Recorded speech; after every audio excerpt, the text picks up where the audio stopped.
Yeah, it kind of brought, learn more. Every step I've made, I've tried to, better myself, learn more, make myself more valuable, and really, I really wanted to get into the beer, and like Hal was my previous supervisor at the kitchen, so it's I know how he what he expects, and he knows what I'm capable of, and so we've kind of always been a good team. All right, so now I have a question for Hal as you pivoted back to him. You are the director of hospitality, which has led us to this fine afternoon of goofing off. Tell us a little bit more about that. How was that kind of an experience? You mentioned the headaches of navigating through COVID to open it. Did you get that one? That was a win. Did I get that? You did that. I just killed a fly, I think. Mr. Miyagi. Yes, I'm a genius. Huge, by the way, badass patio out here. Y'all, you got to come check it out. Great area for the kids to play in. You can bring your friends and do a little happy hour after work. I'd recommend it. Big patio tables. We're sitting at one right now. So you're good on that. I shouldn't have said the fly thing right there. Maybe I'll edit it out. It happens. I was going to be like, so tell us more about the director of hospitality role and how that pivots with going outside of beer, but I caught a fly and killed it. So yeah. I lost my whole train of thought. No. I was like, did you kill that before me, or did I just get that guy? You were a ninja. You Daniels on the hell out of that thing.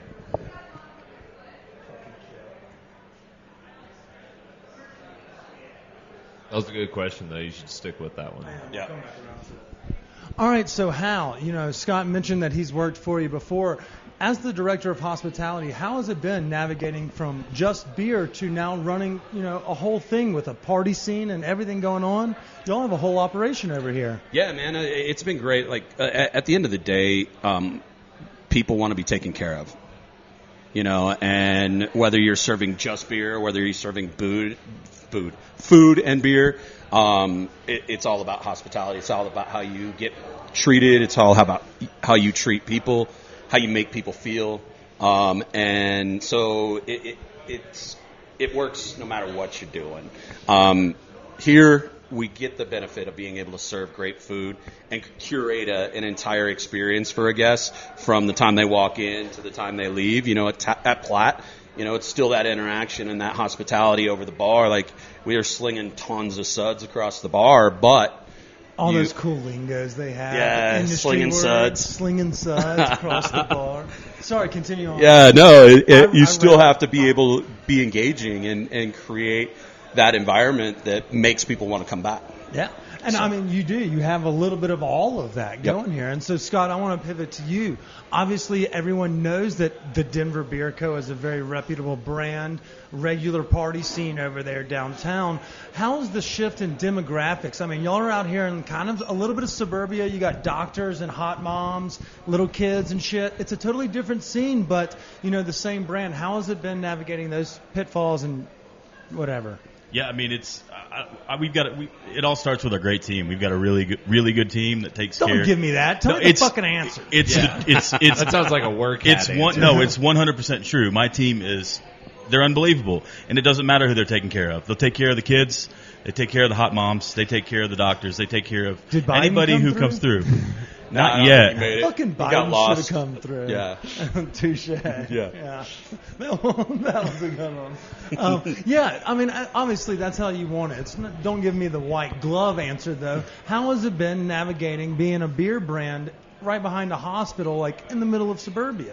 Has it been received well? I mean, I think this neighborhood's been looking for this. Really? I don't think that there's been, since before we opened on the 17th. We were in here the 1st of March, and we did more time talking to people walking by, wondering what's going on. They were just so excited. I mean, really, honestly. That's just the nosy neighbors. That's a Karen with a Nextdoor account. You're getting that wrong. Yeah, she got too much time on her hands. Yeah, she's like, what are you doing staying up at 9 o'clock hammering Why things? is there music on right now? Yeah. I mean, there were multiple times sitting out there doing interviews. People would, hit the brakes, when you open, or, honk and wave, and then people right up behind them, what?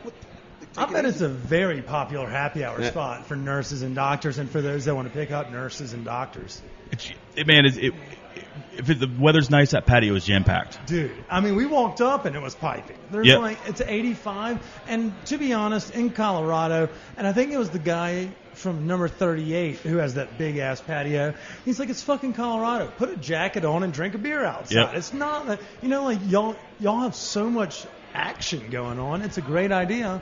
How's the restaurant been received? The food, man, really well. Yeah? Really, really well. I mean, we have sort of a limited menu, but I mean, I think there's something on there for everyone. And I think that it's all done really well. There's nothing fancy. I mean, we're talking about elevated pub we're grub, talking about homegrown smoked stuff. wings, but they're done really well. I've eaten 9 of them, by the way, while we've been sitting It's here. I to be honest with you, I don't think I could be happier with the way that we've been received. I mean, it's definitely surpassed my expectations. So what was the main decision for, like, why didn't Denver Beer Co. just say, like, let's open up a brewery out here? Why'd y'all bring on the food part? Good question, Chris. Yeah, I'll run with that one. I think I said it before. Really, it's to be able to completely curate the experience. While Platt has food trucks that rotate through and have great food, Right. We were able to create dishes from our beers. I mean, that cauliflower you're eating, we use Love the City in the batter. So we're able to do that a little bit more and just make it ours instead of allowing someone else to, take. I mean, it's also sales, man. Let's face it. Yeah. It's dollars. Okay, so and they went one further too, Chris. It's not like they stopped with just having dank food. So they're like, oh yeah, we're a beer and now we serve fire fucking wings and fucking crazy people wings, aka the vegetables. Oh, I think she. But now y'all have done what I will call a cherry on top. Y'all have added a fucking ice cream parlor to the location. Yeah, man. So tell me, there's a play place for if you have a small child, you want to bring it, you could probably do movies and Adults concerts. can roll down that hill too, man. I bet you can. Yes, Hal. I can. Get all fluffy and roll down the hill. Hey, as an adult child, I will just do it. But it looks like a place. For a child that's an adult? No, I'm an adult child. Okay. If I was I'm a child adult. Yeah, that's right. Sorry. Yeah, you're right. Weed works. But that is a great idea.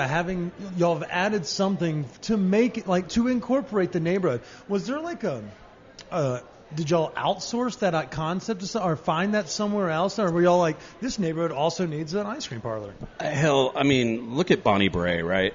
I mean, there's lines for days. Any ice cream shop. And Denver does really even in the cold months, people still eat. I mean, we live next to Licks. Yeah. That bitch is open in January, still churning out pints. Yeah. Pre-COVID. But you're right. That's I mean, a great idea. the building was on here. It was, what the hell do we do with it? And one of the founders are like, ice cream. We're going to do ice cream. And I was like, hell yeah, we're going to do ice cream. I've never done ice cream before. I mean, that's a great idea. Hell yeah. It kind of rounds out the whole experience. Yep. You don't have to go get a liquor license or do something rowdy over there. You're just like, come for dinner, have some ice cream, and then just drink some beer while you're doing all of those things. Hell, you could have a beer float. Tell me more. Not bad with some orders and So stuff. please, tell me more. Yeah. I mean, I think right now my favorite, we've got an anniversary beer, and What anniversary are y'all on? 10. Hey, It's our 10-year anniversary. what's up? Yeah. Did y'all give out a chip for that? We did an NFT. I don't know whether you guys saw Y'all should that. have really leaned into that. Did you see that NFT? No. What are you talking about? Y'all did an NFT? Yeah, man, we did an NFT. What did it sell For real, 10 grand. It sold for 10 grand? Yeah. Jesus So fucking Christ. Who has such disposable income and loves y'all's beer? Tell them what it gets you. Yeah. Unlimited beer for life? 4 beers a day for the rest of your life. Okay, that's a genius idea. Yeah. I would have, if Chick-fil-A does something like that, I mean, or Popeyes to be better. I like that's actually a really good idea, because I mean, that guy's not going to bleed you dry. Nah. And it's a great idea. Yeah, That's it's super awesome. Cool. Yeah. Oh, man. Yeah, you just threw the chip thing out, man. I had. So y'all just kind of drummed it up, and y'all like, so where do we get the flavors from? Is it the same creative genius that's drumming up the kitchen, drumming up ice cream? Who's doing these? It was started from the same chef that started with us. Give Chef a shout out. I can't remember. We've got a couple chefs here that are killer. We've got Chef Tyler. Tyler Rendon back there. We have Chef Sarah. Sarah's killing it. And we have Chef Michael over doing all the ice cream. Chef Michael Ruiz. He's a beast. And there's some really good shit over there. So. So I guess this is the perfect time to segue into marijuana, because our friend David Wright of Wright Cream has recently gotten me into ice cream because of the creative flavors. I know y'all dance in that level. How do y'all come up with y'all's flavors, and how high are you when you do it? I can't speak for Chef. Obviously, very high. I would go with about an 8. Yeah. I mean, that's where you have to be on the buzz. I think it's the names that come from there, though. Yeah, you got to be at a 10 to get the names right. Yeah. So the creativity is but you got to way be more above like a the 6 to make it. That's right. You got to wait until you Like, come if you're down. making it out of 10, you're going to fuck it up. 100%. Well, y'all have not fucked it up. Y'all have, in fact, done the exact opposite, and y'all are slaying it. Y'all have had seasonal flavors. I know I've been jerking the gherkin to that Olati corn and blueberry from the summertime that was just churned up, and so it was very creamy ice cream with this very rich and, like, chunky flavors of, like, fresh fruit and corn. Like, we need to know more. Tell these folks about ice cream. Stoners love ice cream. Just pitch them on it. Well, Chef Michael Ruiz, who's next door, he's a heck of a pastry chef. He's a heck of a chef in general. He just kills that sweet. Pastries. He dance in the bread game. I fucking love bread. We have a delicious cannoli ice cream called Obi-Wan Cannoli that he makes the y'all crust. Are getting high he is doing that. We have he makes ricotta for that fresh. Whatever. He's Hold just on, what's in this ice cream? it's a cannoli ice cream. So it's got cannoli crust, ricotta. I think we're eating pistachio. Peanut butter caramel. Okay, that's fun. That sounds incredible. Our videographer Peyton, who by the way may be the best in town. Check out the Plen Bear. But he just devoured the whole thing. There's a cone on top, and it just sank like a stone. How many pints do you take out of here on a weekly basis? Like what's our cost? How many do you put down as an? What's the profit margin we're talking about here? That I'm consuming? Are we losing a lot of product? Yeah. Are you one of those guys where they say kitchen, like 1/3 of restaurants close because of kitchen theft? Are you kitchen theft? I could be guilty. I could be guilty of some. A stipend. Yeah. I have to taste everything. That's where it's got to stop for me. I'm already a hefty fella, and so it would be bad. And it would really be bad. Going to work with an ice cream parlor next door every day. Beer and ice cream and all the dogs. Are you kidding me? Like, you tap a new who wouldn't beer, want to do you this? Get a new ice cream, slam back some wings. Life's hard. I mean, Jesus, when you paint a picture like that, I don't feel that bad for y'all in any capacity. I feel bad for me as I eat another chicken wing. But, okay, so y'all seem to have kind of gotten this figured out. Let's give people a quick rundown.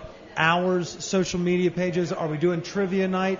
I know that y'all have something pretty cool going on, the beer and ice cream pairing that's coming up. That's next week. In fact, it's this fucking week for those that are listening. Yep, Saturday. It's this Saturday. So tell us a little bit about events, what y'all have popping. Are we doing concerts? Are the GMs single? Chris is single. I mean, this GM. No, the other ones. Oh. The staffers, teamers. Oh, yeah. Yeah, things like that. Answer some general questions. Tell us about everything. The main event we've got going down here at Downing is ice cream and beer pairing on Saturday. We've got, we're doing, we're going to do some pumpkin decorations, bust out those Is it Ugg too, boots is it not and too hats. late? And Is it season? Okay, it's soon. You're killing Soon. You think so? It's soon. Not yet. I mean, But for it's those soon. that are listening, I guess it is late September. Leaves are changing in Colorado. It is pumpkin spice season. All the Kayleys with the EIGHs are out in full form with very large puffy sweaters, and I'm here for it. I fucking love the cold weather and autumn. I'm not here for the pumpkin spice lattes, but I'm here for a pumpkin spice beer and pie or, in this instance, ice cream. Are we going to do music? How can we get tickets? What's the best way to find information about this? Right now we haven't hit the music scene yet. I know that we've been talked to by quite a few. Scott's kind of fielding those questions. Dude, Scott, Y'all have a gnarly fucking patio. You want to throw some parties? We're getting close to it for sure. We're getting close to it for sure. You're feeling the itch. Yeah, it's next spring, y'all will be in full rage. Absolutely. Okay. Maybe. Oh yeah. I mean, I imagine do y'all have some Karens that are complaining? Because y'all, it's mainly commercial here. We've had one or two complaints. But I'm, one of the things coming from the South is you can yes ma'am the shit out of people, and it goes a long way.